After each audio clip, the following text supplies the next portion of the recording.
Welcome back to another episode of the Opposite of Cheating podcast. It's me, David. I'm here as we're beginning the final stretches of season 2 of the podcast. We're here with Dr. Emily Perkins, who works at the Writing Center at Moyne University, and I'm sure she'll tell us all about it. Emily, it's great to see you on video, usually only once a year. So we get a little bit more time this year. Yeah, So why don't you tell us a little bit about yourself, what you've been doing at Lemoyne, and maybe sort of how you got there. yeah, sure. No, thanks so much for having me. I love the book that you and Trisha put together, and I love that you're continuing this project. So it's really great to chat with you and hear all the other episodes that other people have recorded. So my name is Emily Perkins.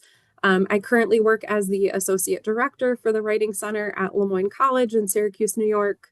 My current responsibilities allow me to really work across campus with three main campus groups we chat about.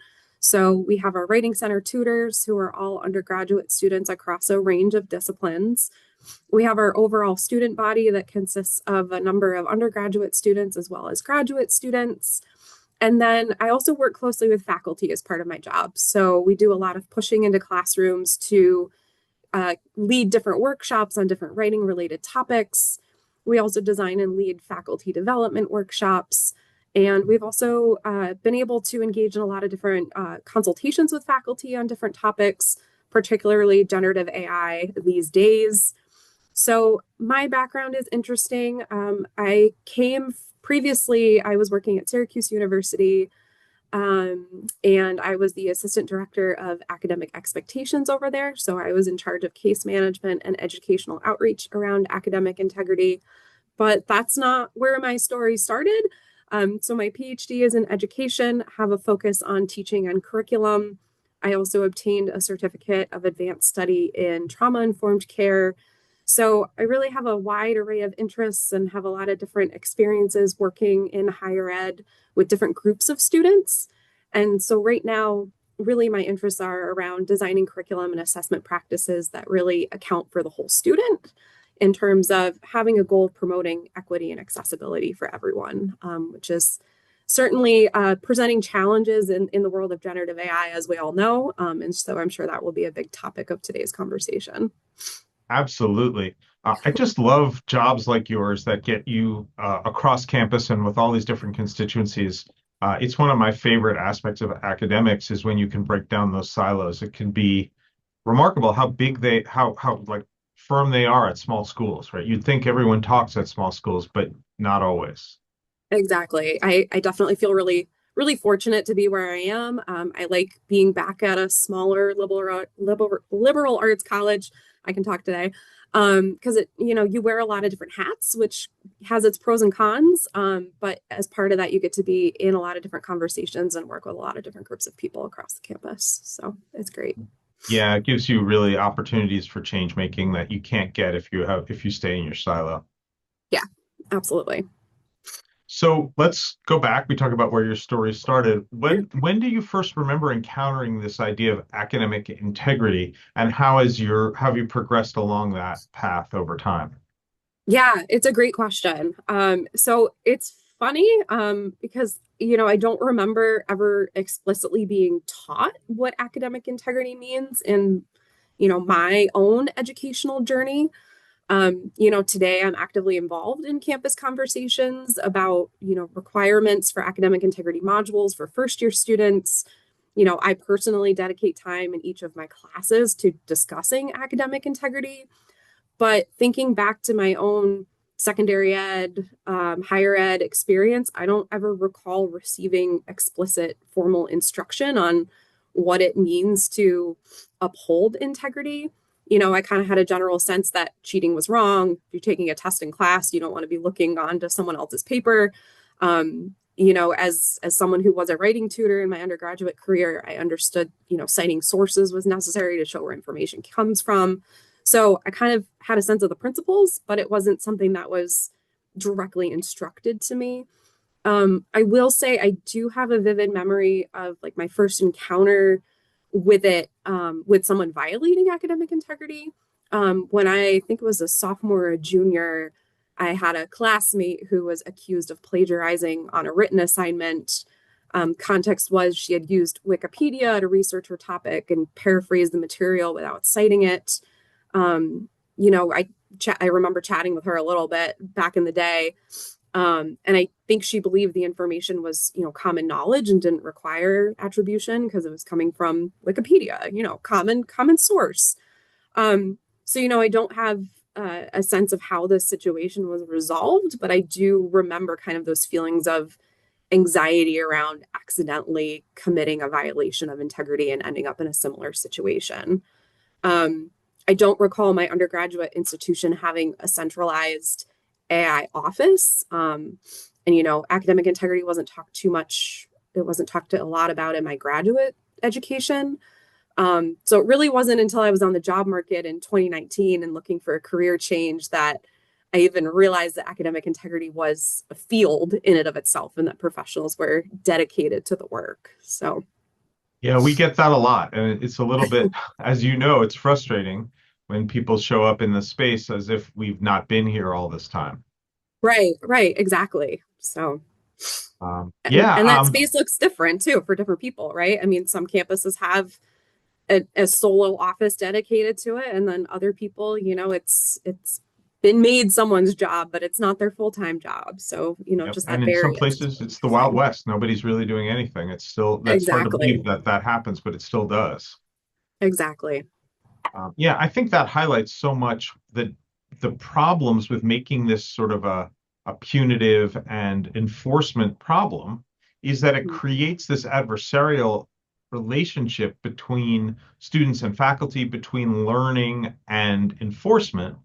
And so students are thinking about all the wrong things. Yeah. And if we get frustrated that our students won't take risks when they write, and I think that is near the top of my list, Yeah. um, Exactly. why would they take risks if they're going to get punished if they do it wrong? Right. Absolutely. They and the other thing with that too is the expectations vary so much across classes. So one instructor can say one thing in one class, or it can be outlined in a syllabus one way, and then they go across the hall to another class. It could even be within the same discipline, and the expectations are completely different. So there's a Hmm. lot of uncertainty and ambiguity around, what are the rules? We can say, don't plagiarize, don't cheat, but what that looks like in different contexts can really vary, and it's confusing for students. Especially when we don't tell them where the rules come from. They Yeah, seem arbitrary to a lot of students because they don't really have that academic hidden curriculum that most of us did back in the old days. But they're coming from different places and different backgrounds. They don't understand the notion of why we make these rules. To them, it's just like an arbitrary speeding sign. yeah, exactly. And I mean, adding a whole nother layer, if we think about different cultural expectations, I work really closely with our multilingual population. I mean, that just adds a whole other layer to the conversation. So, Oh yeah, absolutely. I mean, we talk about them coming from different places. That's literally. exactly. Well, let's do the same thing with the other AI. When did you first start realizing that artificial intelligence and then later generative artificial intelligence was going to be a thing? Yeah. So, I mean, it became a thing for me when I was still in my role at Syracuse University. So, with the launching of ChatGPT, we had just recovered from the pandemic, and we're still kind of digging out of the cases that we had seen during the pandemic. And then we came back from winter break and we had ChatGPT that year. And so all of the kind of cases and anxiety around academic integrity were stemming from this new technology. And people were, frantically trying to learn how to work with it or work against it, depending on who you were talking to. So that was really my first exposure and experience with it was, oh my gosh, we have this new technology. Students have easy access to it. This is making cheating so much easier. Um, now I feel like my perspectives and perceptions have changed a bit just because I'm in a different role and I feel like I'm viewing it through a different lens with kind of different goals than I was when I was more in a case management role. But still a lot of the same concerns are circulating around what does generative AI mean for education today? How is it changing the way we teach? How is it changing the way we explain to students what our learning objectives are? How is it changing what a degree means? And how are we preparing students for the world beyond the college walls? Because I really think that is the goal, is to ensure that, when they graduate with a degree, most of them in 4 years, what does that degree mean and what is that preparing them for in the real world? So Yeah, no, Trisha talks a lot about the moral supply chain of education. And the fact is, with the incredible proliferation of media and now AI-based learning, what are we really here for?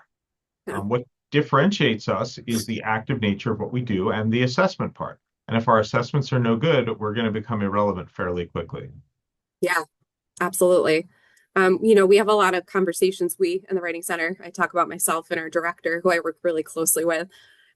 We have a lot of conversations with faculty around assessment. What does assessment look like? What are your goals within assessment?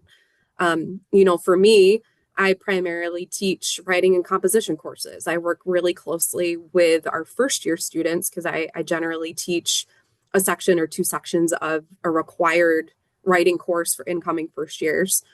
And so, my goals in that class, what I want students to be able to accomplish, what I need to be able to assess before moving them forward, is going to look very different than a 400 level business class in our Madden school, for example. And so I feel like in my current role, I've kind of had to do a lot of like self-reflection and self-checking of being like, okay, what works for me and what I need to be doing in my classes is not going to look the same as some of my colleagues. But still, I think for most of us, it's figuring out, how do we explain to students and emphasize process over final product? Because I think for the majority of us and what we're trying to evaluate in student learning, it's not about, oh, can you write that 10-page paper? I mean, it is, right? The 10-page paper matters at the end of the day, or, being able to express the knowledge that you've gained on a test is important. But what we're really interested in is helping students think about the process of how to get there, how to get to that end product. And so for me, it's been a lot of thinking about my personal assessments and how am I measuring that, to not necessarily create AI proof assignments per se, but to get students really thinking about and engaging with and reflecting on, what is their writing process? What are the motions that they have to go through to be able to create this thing? And explaining to them that I'm not interested in perfection, right? I'm interested in knowing like what their struggles are with coming up with ideas. Brainstorming and idea development is such a rich process. I want them working their brains. Mhm. I want them to experience that struggle. And I know for some of them that's hard. It's like I've got 12 other credits that I'm taking. I'm working a part-time job. I have family at home. So for them thinking about, oh, spending more time on this, that's not necessarily what they want to be doing. But for me, it's getting them to realize, no, that's what you're here for. That's what the degree at the end of the day is representing. We've, I think, coming up, we've always distinguished between the teaching model and the coaching model. And I think Hmm. that's a huge mistake because it implies that there's a bunch of different kinds of learning. But Yeah. as a cognitive psychologist, I'm coming to the conclusion more and more that there really isn't, that all learning is pretty much process learning. Yeah. And even content learning is about a process of being able to encode, retrieve, and use that material. Yeah. So the idea that we then test people with some sort of end product was never a good idea. We just didn't, but process and end product were so entangled, we couldn't tell the difference. Yeah. This is a question I've been wanting to ask you in particular, Emily. Um, Sure. one thing that I talk to people a lot about is that you can't secure online asynchronous writing assignments. Hmm. And I also say that that doesn't mean you should stop using them. You should just recognize that they do something different now. The Yeah. the bigger point, though, is that writing is now decoupled with thinking, right? You can put together a mediocre paper pretty easily and a good paper not too much harder with AI, but that requires no thought. Right. What's the future of thinking if writing is not part of it? It's a really great question. And, a conversation that my director and I have a lot is, are we going to be moving away from writing labs and designing more thinking labs when it comes to the classroom? Um, I think, currently for me, I know I am building in a lot more reflective components with assignments. So at least with that, it's requiring students. I mean, you can still have AI reflect for you, right? I mean, you can be like, oh, reflect on this for me, and it's going to spit something out, but it's not going to be authentic. It's going to be pretty easy for me to be able to tell, was that student writing or was that generative AI? And again, it goes back to me trying to instill that level of trust in my students too. The students who are going to use generative AI and cheat, they're going to cheat, right? There's always been people who cheat for the sake of cheating, but I think most students, if I can develop that rapport with them and I can really get them to buy into their learning and want to engage in the process, they're going to be more apt to be reflective and engage in that. And so I think with that, that's again allowing them to really think through the process, right? Even if they use generative AI, it's okay, well, what did that help you do? If you used it for brainstorming, let's say I permit it for a brainstorming tool. Okay, what point did that get you to? And then where did you go from there? So I think that that's kind of more of the direction that we're headed in is doing more of that kind of reflecting on the learning. One of the things that I was excited about coming out of ICAI's conference was learning more about some of the generative AI tools that are out there that can kind of look at the analytics of student writing. So Cursive in particular is one of the tools that I'm interested in exploring a little bit more. And I plan on having a conversation with the founder next week, actually, to really look at how it can support metacognitive reflection. One of the things I want to do is encourage our tutors, as well as like the first year students I work with, to analyze their own writing processes and see kind of the shifts that they have throughout the various stages. Because I want to be able to move away from trying to police their behavior and more towards, fostering engagement and fostering ownership of the work that they are doing. So I need to find ways to trust them more and invite them to invest in their learning more at this point. I totally agree with that. At some point, like you said, people can cheat if they want to. We can secure as best we can. Yeah. And some things we just absolutely have to secure. But at some point, we Yeah. have to say, this is how you will learn most. If you want to learn, do it this way. Mhm. And, we have to both trust and also stop worrying about people. We can't want it more than they do. Yeah, Uh, exactly. by the way, programming note, Joe Tebow, the founder of Cursive, was a guest with me in season one. So you can go back and check that out. It's a pretty neat idea. Yeah, it's pretty cool. And I So think the other thing to add too is, we know that a lot of students aren't using generative AI, and we can't forget that there is that population out there. So, we keep hearing, students are using it, students are using it. You have to assume students are using it, and that's not wrong. But there are students who are not using it and don't want to use it. So it's keeping that in mind.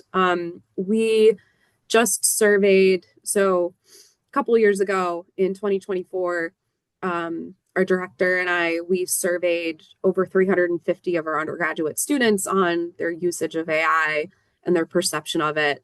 And we just reran that survey again last month. And we got 350 student responses. And of those 350, 50 students said that they're not using AI for academic assignments. And their reasons noted were they wanted to learn by doing the work themselves. That was 42 of the 50. 32 expressed concern about academic integrity. Hey, what a thought.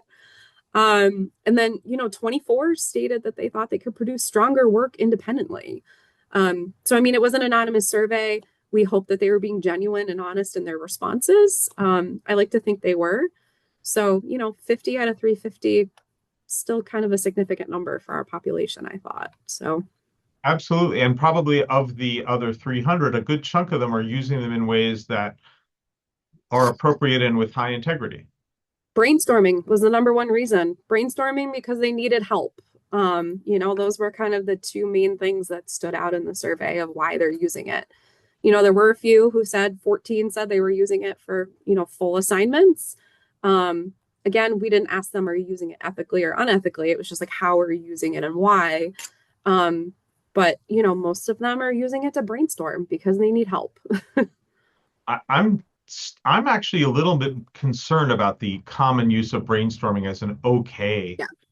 thing to use AI for. The general rubric is it outsourcing important learning outcomes or is it outsourcing busy work? Mhm. And I think brainstorming actually falls much closer to the important thinking that you were talking about earlier than to Yeah. busy work. I would agree. I would agree. Um, I think it's one of those things that some professors are probably going to say no AI in their classrooms, even for brainstorming, because they're embracing that concept. Um, other faculty might feel differently depending on what the assignment is and what it is that they're expecting students to be able to accomplish through it. Again, it's every professor for themselves in this world right now. And I think it's okay as long as people are being reflective about their learning goals for the students. Yeah. I do think the role at the college level, if not the full university level, has to be to think about what the workplace looks like for these students going forward and what the future outside the workplace looks like. Because we do have to prepare people to use the tools and live in the world that they're going to live in. And it's not reasonable to ask them to work in a way that's completely different from what they'll be doing. But at the same time, there's those bedrock skills that you're talking about. Yeah, absolutely. I mean, when I think about the number of nursing students that we work with, right? It's like, okay, well, what does generative AI usage look like in the nursing realm? If you're Hmm. using it to help write patient notes, okay, but there's still a level of human checking that needs to happen to ensure accuracy, knowing that things can still make mistakes, right? Yep. I feel like the show The Pitch is or The Pit is kind of shows real world implications of what can happen. So yeah, it's a Is there great other tool. It's Are a there great other tool, but projects that you're mistakes can working happen. on? So other projects. So we just had our student survey, and we're still analyzing some of the results of that. We're presenting on the data that we have, but we're still looking to do a little bit of a deeper dive into it, especially because we had some specific questions about writing center usage. And so we haven't dived too deep into what that means as part of the project. In line, parallel to our student survey, we also distributed a faculty survey right around the same time. And the faculty survey also asked questions about faculty policies and perceptions and pedagogical practices in the classroom. We had 87 responses, which is about 20% of our instructional population here at Moyne. So that's really exciting to dive into that and see just how what they have to say aligns with what our students have to say and what's happening on campus, right? We want to have more conversations about policy and what AI usage should look like across campus, but we kind of, we want to engage and have open dialogue with the people who are going to be doing the work and, working alongside it on a regular basis. And so this is where we're starting. One of my absolute favorite things to do is to ask students about their AI use and what they expect from us. Yeah. I, that to me is super interesting. We did a panel here in Tulsa just the other night that the students actually ran and sponsored. And it was really all about our expectations and theirs. And I think you're right to say we should not assume that they're monolithic because they really vary dramatically. Mhm. Yeah. Yeah. I mean, I think I 100% believe in transparent teaching. And I think especially in the world of generative AI, I mean, the more transparent we can be with our students about, hey, this is new for all of us. The technology is rapidly changing at a pace that we can't keep up with. And just being honest with them about why our policies are a certain way, or even designing policies together, right? What is it that you want to get out of this class? Okay, how are we going to get there? With generative AI in the picture, what do you think ethical usage of AI is going to look like? How is it going to aid your learning versus harm it?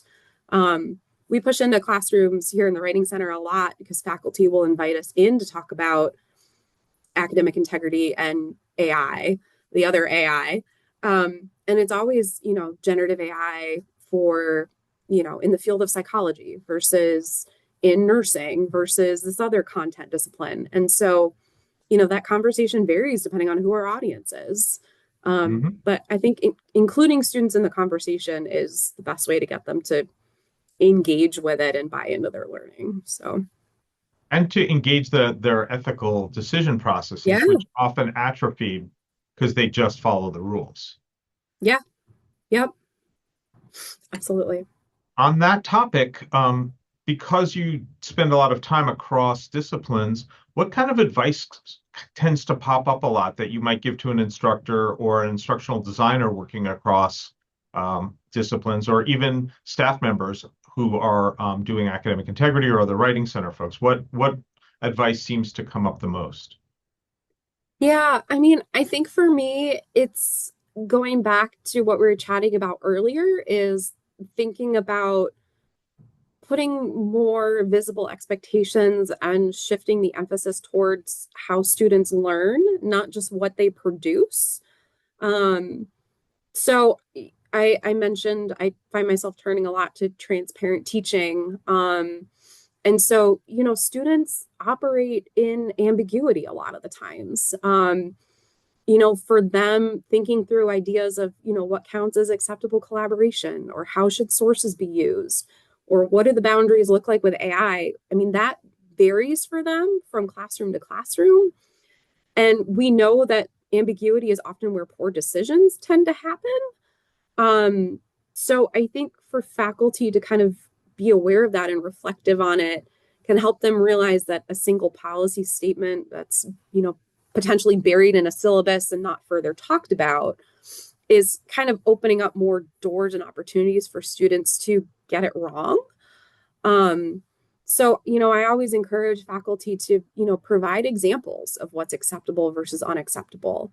If AI tools are in play, specify the conditions of use and model what appropriate use looks like in your discipline, and talk to them about what that means, post graduation, not just in this kind of isolated box, right? What does this look like in reality? But also, it means being explicit about your own goals. So telling students what you value in their work and how they're going to be evaluated. And I think the more that expectations can be made visible and like have that opportunity for repetition and revision, students are going to be less likely to kind of misinterpret that. Um, so I think that also comes from or plays into what kind of assessments are you assigning, right? I think, we know from the book, we know from experience that a lot of integrity issues arise in, high stakes product driven environments where the final output feels like the only thing that matters. Um, so I know for me, at least in a writing composition class, it's finding time to build in the time for the thinking, the time for the drafting, the time for the decision making, really providing that scaffolding and opportunities for revision and opportunities to make mistakes without feeling like it's a one and done and that final grade is all that matters. Um, yeah, I think that allows students to see that their effort and their reflection is what's valued more than just that final product. That's great advice. I think that's something I try to do as well. So, Emily, if you can believe it, we're actually out of time. Could talk all day. I know, and these things feel that way sometimes. But thank you so much for joining us. I think this really given us some food for thought around writing, which is something that we all interact with, but don't all have your expertise in. So really, I would appreciate your time. Oh, thank you.